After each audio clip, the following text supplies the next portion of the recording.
When it came to the sin of the gold calf, did the people actually believe that the earrings and nose rings of gold they wore yesterday could suddenly be transformed into a gold calf that was their mighty one today? Really? Hi, this is Barry Phillips with 10-Minute Torah, day number 4, the Torah portion, Tisa.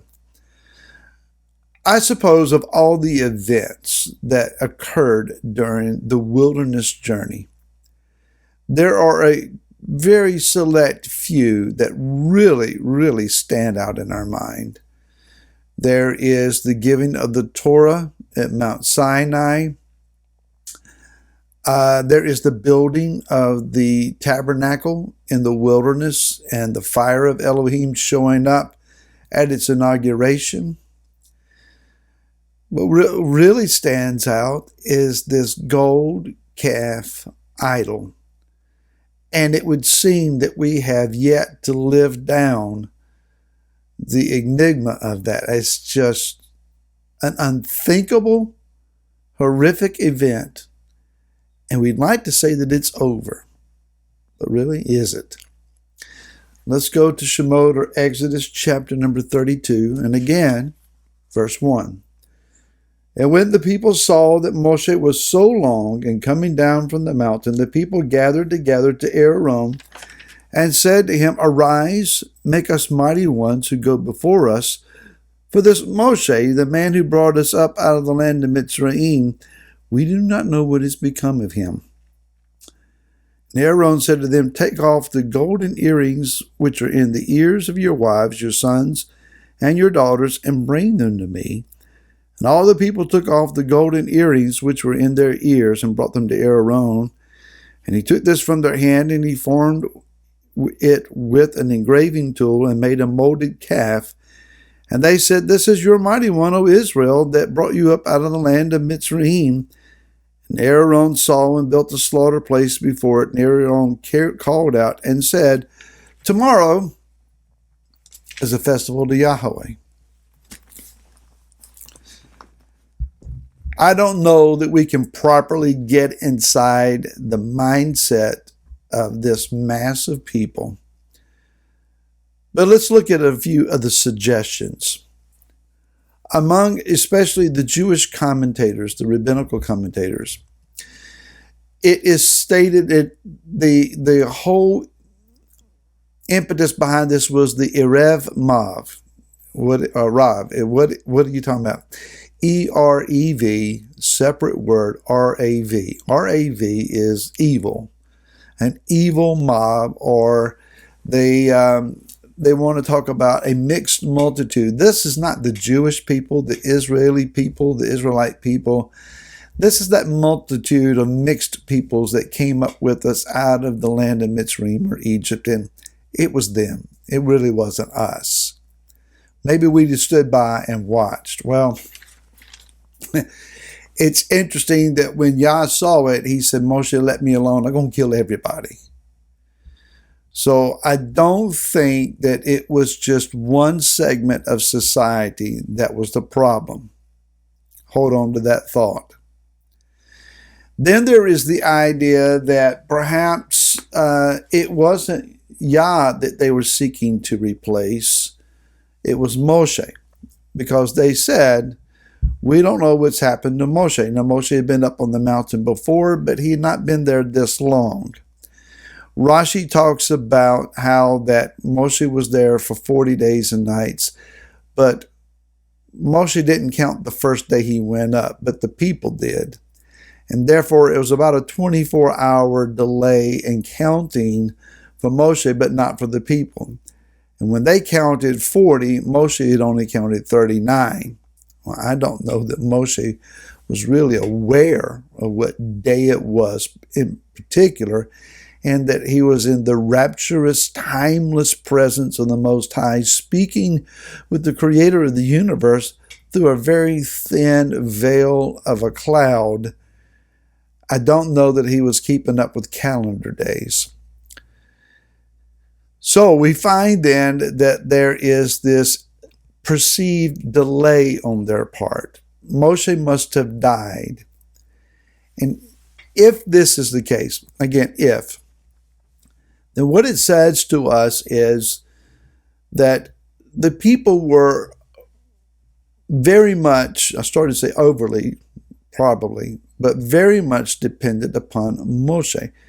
Remember when the presence of Yah manifested on top of the mountain, they were desperately afraid, and they said, Moshe, you go talk to him and bring us back word.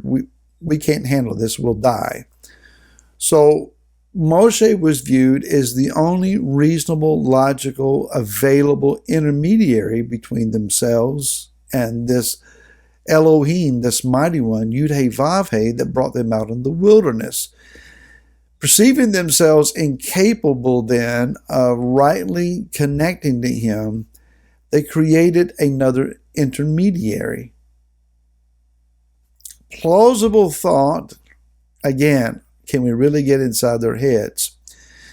And then there is the understanding that they made a gold calf. Why a calf? Of all the particular molded animals, they chose a calf. Well, remember back in chapter 24 that Moshe, Aaron's 4 sons, and the 70 elders all went up on the side of the mount, and they saw Elohim, and they saw him in his clearness. They saw the paved work of a sapphire stone. We talked about this previously.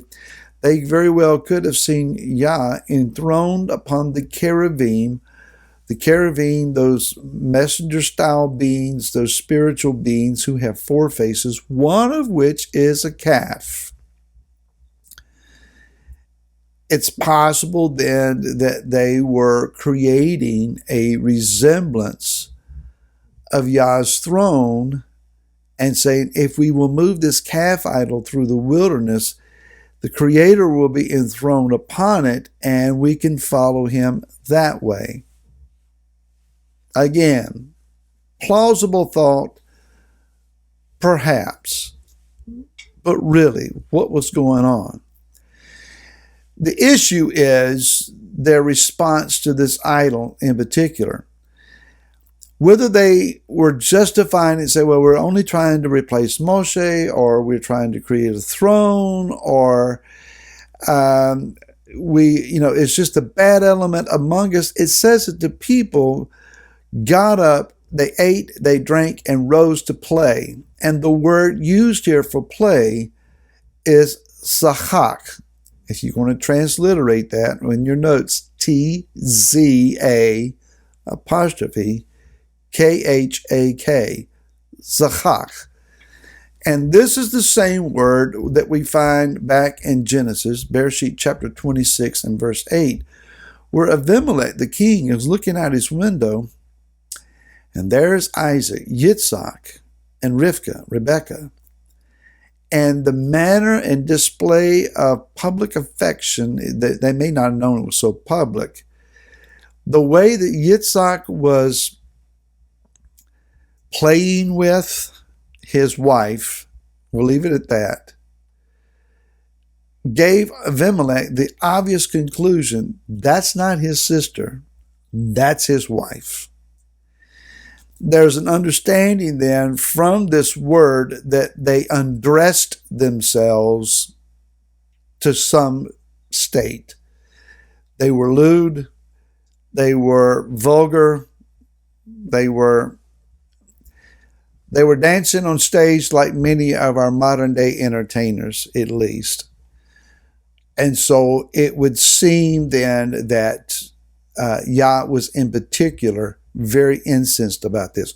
Whatever they called it, however they presented it among themselves or since, the words that Yah used is they have corrupted themselves, and he calls it idolatry, and he's angry enough that he says, Moshe, get out of my way, I'm going to kill them. I'm going to kill them all. Let's understand that no matter what we label our sin as, or our circumstance, or our issue, or our problem, or our habit, whatever it is, and however we label it, it's what Yah says about it that's important. Keep it real, folks. Keep it real. We'll talk more tomorrow. Until then, shalom.